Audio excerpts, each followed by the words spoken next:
Salut tout le monde et bienvenue dans cette toute nouvelle vidéo que je suis ravie de vous tourner puisque je vais vous faire un petit débrief sur mes dernières lectures de janvier. J'ai eu de très bonnes lectures au mois de janvier, très clairement. Autant l'année dernière j'ai commencé un petit peu mal l'année et là je peux dire que j'ai de bonnes lectures depuis cette année, donc je suis plutôt contente. Et c'est parti pour un update de lecture.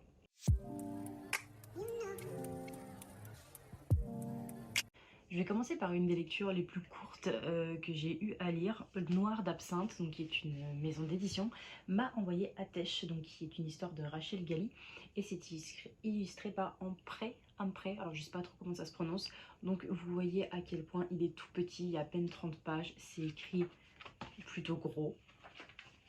Avec des petites illustrations, donc c'est parfait pour les romans jeunesse, voire vraiment enfants. Ils ont marqué à partir de 6 ans, je crois que ça peut être lu.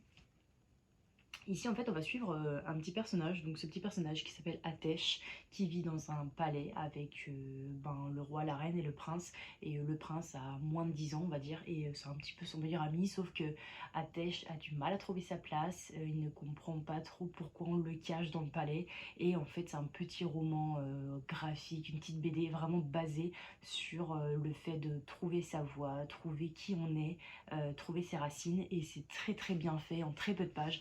Les illustrations sont vraiment super sympas et puis c'est écrit gros, donc ça peut être une petite histoire à lire à vos enfants en fin de journée juste avant d'aller au lit. Donc voilà, je vous invite à le découvrir avec vos enfants si jamais ça vous intéresse. Il est au prix de 7,50 € et voilà, vous passez un très bon moment. En tout cas moi j'ai beaucoup aimé lire ce petit roman, c'était plutôt sympa. Et puis c'est toujours une petite histoire plutôt cool à lire en fin de journée, et puis ça permet de montrer en fait aux enfants que même si on n'est pas entouré des personnes qui sont comme nous en fait, on peut trouver sa place dans ce monde, on peut être exceptionnel à notre façon, et c'est ce que j'ai trouvé très beau dans ce petit roman graphique. Ensuite, je vais passer un manga que j'ai découvert. Il s'agit de Spy Family de Tatsuya Endo. J'ai lu que le premier tome. Le deuxième tome m'attend gentiment dans ma pile à lire et je suis super contente de l'avoir lu. J'ai passé un agréable moment avec cette famille qui se forme. Et ici, on va suivre du coup ce jeune personnage qui s'appelle Twilight. Et c'est un personnage, c'est un espion en fait. Et il a une mission particulière. Et pour cette mission, en fait, il faut qu'il s'entoure d'une famille. Sauf qu'il est solo. Donc il va aller à l'orphelinat pour aller chercher une fille, il va aller chercher une femme, et je crois que plus tard il va devoir aller chercher un chien, bref, former la famille on va dire parfaite. Et j'aime beaucoup déjà l'ambiance que ça donne dans ce manga. On suit vraiment une famille un peu déjantée quoi. Le père il est espion, je crois que la femme elle est tueuse à gages, et en fait la gamine elle est télépathe. Donc à partir de là je vous annonce un très bon moment accompagné de ces personnages. Moi en tout cas j'ai vraiment apprécié autant les images que l'humour mis à l'intérieur, avec les sentiments aussi qu'on peut trouver. J'ai vraiment trouvé mon bonheur en fait dedans. C'est une très bonne découverte. Depuis le temps que je voyais ce manga passer, je l'avais mis dans ma wishlist depuis quelques temps. Et puis là j'ai craqué dessus par hasard, et puis je suis assez ravie. En tout cas je suis vraiment pressée de lire la suite. J'avais vu le premier épisode en animé et ça m'avait plu, et j'ai dit au fait je m'arrête là, je préfère lire les mangas. Et je suis super contente parce que c'est un bon coup de cœur pour moi et j'ai vraiment hâte de lire la suite. Ensuite, je vais vous parler d'un roman que j'ai reçu de la maison d'édition Inceptio. Donc, je l'ai reçu en e-book. Il s'agit de Enchantement, écrit par Anthony Blanchet. Ici, on est sur allez, je dirais bien une réécriture de conte de Merlin l'Enchanteur, mais version très moderne. Je crois qu'on est dans un futur plutôt non, on n'est pas dans un futur du tout. On est dans le passé, donc on est genre il y a, allez, je vais dire peut-être une connerie, mais je crois qu'on est il y a 20 ans en arrière. On est dans les années 2000, voire fin 1990. Et nous suivons du coup Merlin qui est un magicien. Et ce magicien en fait est le seul qui a gardé ses pouvoirs. En fait tous les magiciens de ce monde ont perdu leur pouvoir pour je ne sais quelle raison. Et eux non plus ne comprennent pas d'où vient ce changement de, on va dire, de situation. En fait son rôle à Merlin c'est de chercher son successeur, et il va le trouver. Il tombe sur un mec un peu lambda, et il va voir dans son comportement qu'il y a de la magie qui s'émane, et il s'appelle Arthur ce personnage forcément. Et puis du coup ils vont se lier tous les deux pour pouvoir aller on va dire sauver les magiciens du monde. Donc là on est sur une saga de 4 tomes. Et bien autant vous dire que pour un premier tome, je l'ai trouvé très très bien fait. Alors autant il est immersif, hein, il y a des personnes qui vont dire que c'est un peu un roman contemplatif, mais j'ai trouvé qu'il y avait énormément d'action à l'intérieur. On apprend beaucoup sur les personnages, en toute honnêteté, et c'est ce que j'ai aimé. On va suivre principalement Merlin, puisque c'est le personnage principal, et qu'en plus de ça, le point de vue est fait du côté de Merlin. Et j'ai beaucoup apprécié. Alors c'est pas un personnage auquel on s'attache forcément, il n'y a pas forcément de dans les dialogues, dans sa façon de penser, on n'est pas en mode c'est quelqu'un de super cool, c'est quelqu'un avec qui j'ai envie de m'attacher, loin de là. Mais d'un côté, en fait, on s'attache gentiment à l'histoire. Et moi, c'est ce qui est arrivé, en fait, hein, tout simplement. J'ai trouvé vraiment que c'était très bien écrit, c'était très bien trouvé au niveau des idées, au niveau des paysages pardon, on nous embarque et moi c'est ce que j'ai apprécié. Je me suis vraiment fait en fait dans ma tête toutes les étapes de son parcours et je vous invite du coup à découvrir cette petite fantaisie on va dire très légère qui est parue je crois mi-janvier, donc voilà, si ça vous intéresse n'hésitez pas à me dire en fait si jamais vous voulez le prendre ou si jamais vous avez vu passer cette petite saga parce que du coup ça vient de sortir et c'est important d'en parler du coup parce que je ne l'ai pas vu souvent passer, donc n'hésitez pas à craquer dessus. Je ne l'ai pas sur moi mais je vous fais juste un petit débrief. J'ai continué la saga Tokyo Revengers, donc qui est un manga, j'en suis au tome 5 actuellement et voilà, je voulais juste vous dire que j'apprécie toujours autant la plume, autant l'humour et autant l'histoire. Pour l'instant j'ai pas de petite chute comme dans The Promised Neverland où je me dis oh là là c'est long comme manga, pas du tout.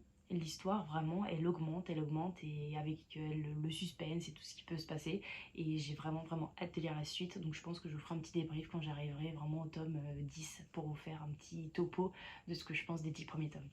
Ma dernière lecture de janvier étant un roman jeunesse et j'ai lu Wanderling de Mira Bartók et au premier abord en fait j'avais craqué dessus tout simplement pour sa couverture, hein, on va pas se mentir, j'étais très portée sur la couverture et en fait j'ai seulement compris de quoi on parlait quand j'ai commencé ce roman étant donné que j'avais regardé sur Livre Addict le résumé. Nous suivons Arthur. Ça m'a un peu perturbée parce que j'ai fait Enchantement plus celui-ci, vraiment l'un côté de l'autre, et forcément bah, j'étais là en mode oh là là, deux personnages principaux avec les mêmes prénoms, ça risque de m'embrouiller, et en fait pas du tout, hein, vu qu'on est dans deux univers différents, ça m'a pas forcément dérangé.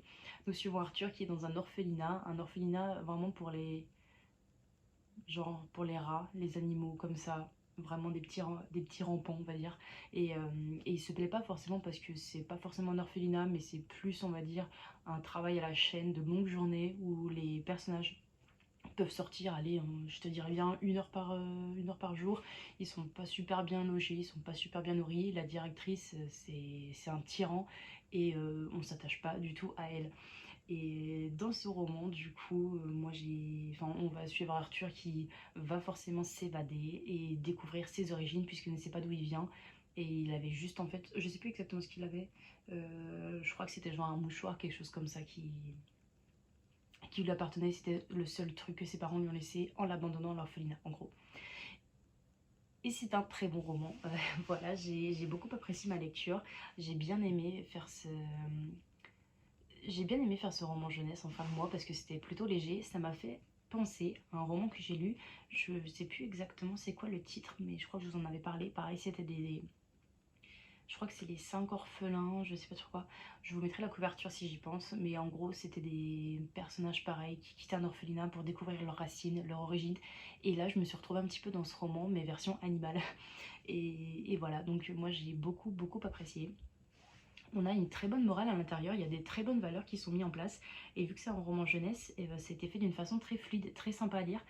Et moi, c'est ce que j'ai apprécié dedans. Et je vous invite vraiment à le découvrir, que ce soit vous ou pour vos enfants.